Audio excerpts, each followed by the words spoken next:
बहनों, बुजुर्गों, बच्चों, माताओं, सबको मेरा नमस्कार, सबको मेरा प्रणाम, सबको आदाब, सबको सत श्री अकाल और सबको यहाँ पर आने के लिए बहुत बहुत धन्यवाद कि आज आप हम लोगों की बात सुनने के लिए यहाँ पर आए हैं।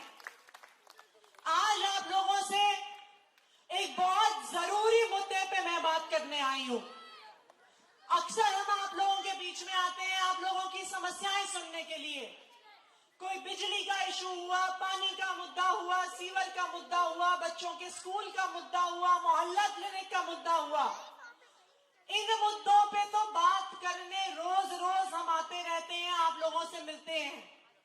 लेकिन आज एक बहुत जरूरी चीज है जिसके बारे में आप सबसे बात करनी है। आप लोग पिछले कई दिनों से, पिछले कई महीनों से अखबारों में पढ़ रहे होंगे, न्यूज़पेपर में देख रहे होंगे कि एक एक करके आम आदमी पार्टी के सभी नेताओं पर झूठे आरोप लगाए जा रहे हैं और झूठे आरोप लगाकर आम आदमी पार्टी के नेताओं को जेल भेजा जा रहा है। और अब एक फर्जी शराब घोटाले के नाम पर दिल्ली के लोकप्रिय मुख्यमंत्री अरविंद केजरीवाल जी को भी जेल भेजने की साजिश कर रही है मोदी सरकार। आज इसीलिए आप लोगों से बात करने के लिए आई हूं। भारतीय जनता पार्टी के नेता कहते हैं जी बहुत बड़ा घोटाला हो गया, बहुत बड़ा घोटाला हो गया। तो आखिरकार क्या है ये शराब घोटाला? आप लोगों ने भी इतने सालों में अलग अलग पार्टियों के घोटाले देखे हैं, लेकिन क्या कोई घोटाला देखा है जिसमें एक चवन्नी नहीं मिली हो? ऐसा घोटाला देखा है? देखा है क्या ऐसा घोटाला? जब बड़े बड़े घोटाले होते हैं, सीबीआई ईडी के छापे पड़ते हैं, तो नेताओं के घर से क्या निकलता है? क्या निकलता है?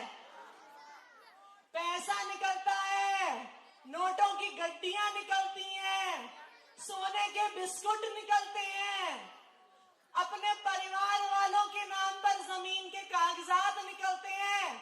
बताइए सही कह रही हूँ, गलत कह रही हूँ? आवाज नहीं आ रही पीछे कि सही कह रही हूँ, गलत कह रही हूँ? लेकिन पिछले एक साल से इस शराब घोटाले के नाम पर आम आदमी पार्टी के हर नेता के, हर मंत्री के घर पे छापा मार लिया, दफ्तर में छापा मार लिया, लॉकर में छापा मार लिया, उनके गांव में भी छापा मार लिया। लेकिन इतने छापे मारने के बाद भी 1 रुपया भी भ्रष्टाचार का नहीं मिला, एक पैसा नहीं मिला, एक नोटों की गड्डी नहीं मिली। ये है आम आदमी पार्टी की ईमानदार सरकार, ये है अरविंद केजरीवाल की ईमानदार सरकार। देखिए, अगर केजरीवाल की सरकार ईमानदार नहीं होती तो पब्लिक पे पैसा नहीं खर्च कर रही होती। देखिए, सरकार में पैसा तो खजाने में उतना ही होता है, या तो अपनी जेब में डाल दो या जनता की जेब में डाल दो, दो में से एक ही चीज हो सकती है। अगर भ्रष्टाचार किया होता अरविंद केजरीवाल की सरकार ने, तो आज दिल्ली की जनता को फ्री बिजली नहीं दे सकती थी अरविंद केजरीवाल जी की सरकार। अगर भ्रष्टाचार किया होता केजरीवाल की सरकार ने, तो आज दिल्ली के सरकारी स्कूलों को प्राइवेट स्कूलों से बेहतर नहीं बना सकती थी केजरीवाल सरकार। अगर भ्रष्टाचार किया होता तो मोहल्ला क्लिनिक में फ्री इलाज और फ्री दवा नहीं दे सकती थी केजरीवाल सरकार। अगर भ्रष्टाचार किया होता तो यहाँ पे जो सैकड़ों महिलाएं बैठी हैं उनको बस यात्रा फ्री नहीं दे सकती थी केजरीवाल सरकार। अगर भ्रष्टाचार किया होता तो बुजुर्गों को फ्री तीर्थ यात्रा नहीं दे सकती थी केजरीवाल सरकार। अरविंद केजरीवाल जी ने पिछले 8 सालों के लिए दिल्ली की जनता के लिए काम किया है, दिल्ली के आम आदमी के लिए काम किया है, दिल्ली के बुजुर्गों के लिए काम किया है और दिल्ली के बच्चों के लिए काम किया है। ये किया है अरविंद केजरीवाल ने पिछले 8 साल से।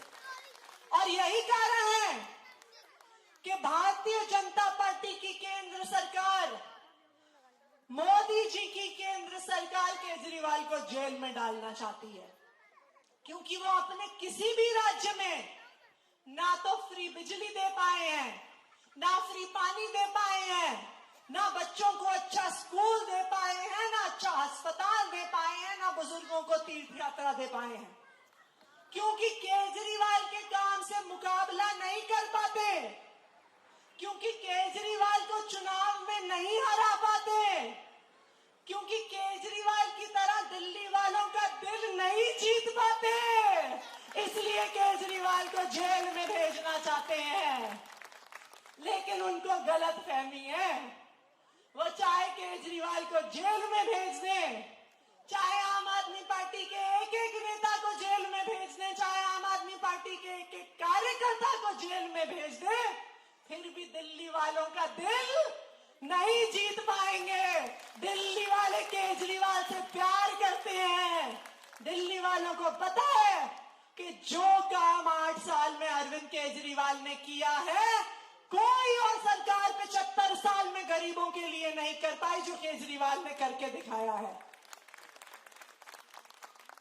देखिए, ये जो जेल भेजने की धमकी है, आपको क्यों देते हैं? क्योंकि उनको लगता है कि जेल की धमकी से डर के आम आदमी पार्टी के नेता अपनी पार्टी छोड़ के भारतीय जनता पार्टी में चले जाएंगे। भारतीय जनता पार्टी क्या करती है? देश भर में जो जो पार्टियां उसका विरोध करती हैं, उनके नेताओं पे केस लगाते हैं और उनको जेल भेजने की धमकी देते हैं।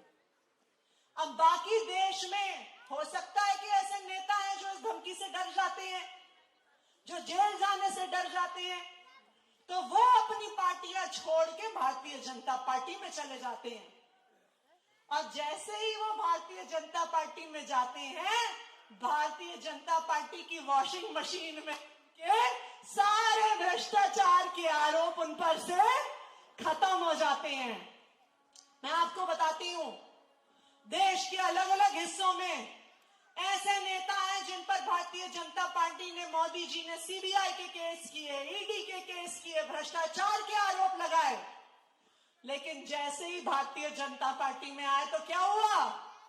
केस बंद हो गए, ईडी अपने घर चली गई, केस की फाइलें गायब हो गई, आग लग गई ऑफिस में, पानी गिर गया फाइलों पे और सारे केस उन नेताओं के खिलाफ खत्म हो गए।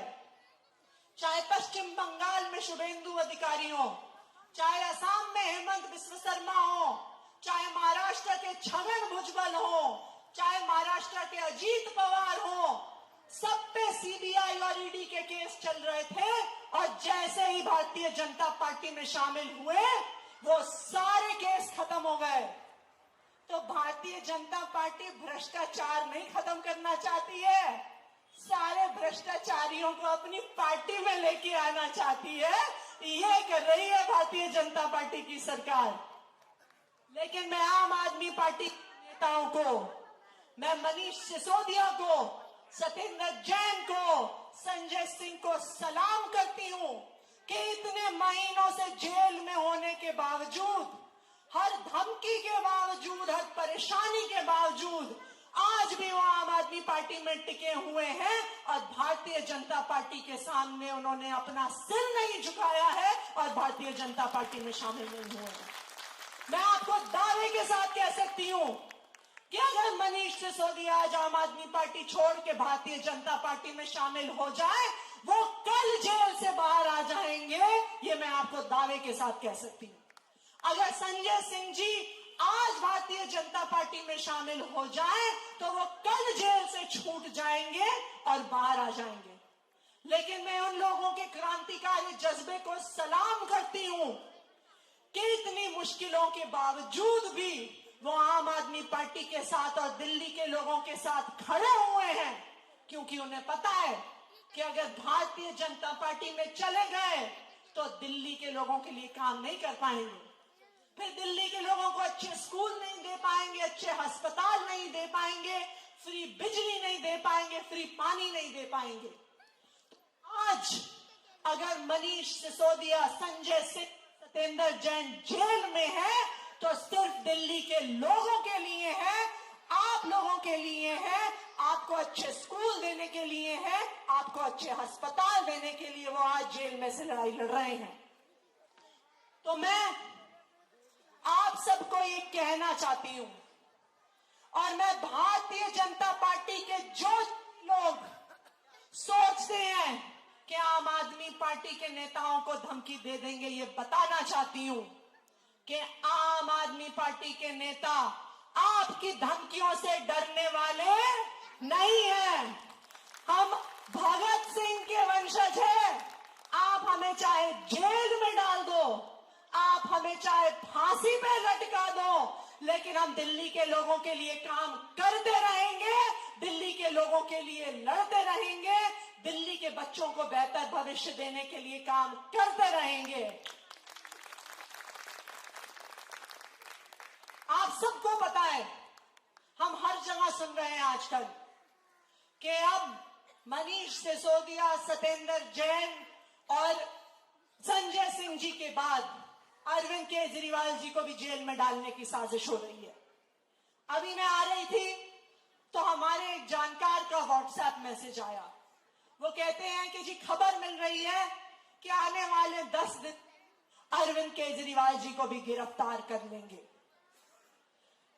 लेकिन मैं भारतीय जनता पार्टी के लोगों को, दिल्ली वालों की तरफ से एक मैसेज देना चाहती हूं, उनको एक संदेश देना चाहती हूं कि चाहे आप अरविंद केजरीवाल जी को जेल में डाल दीजिए, अरविंद केजरीवाल जी फिर भी दिल्ली के लोगों के लिए काम करते रहेंगे, आप सबके लिए काम करते रहेंगे।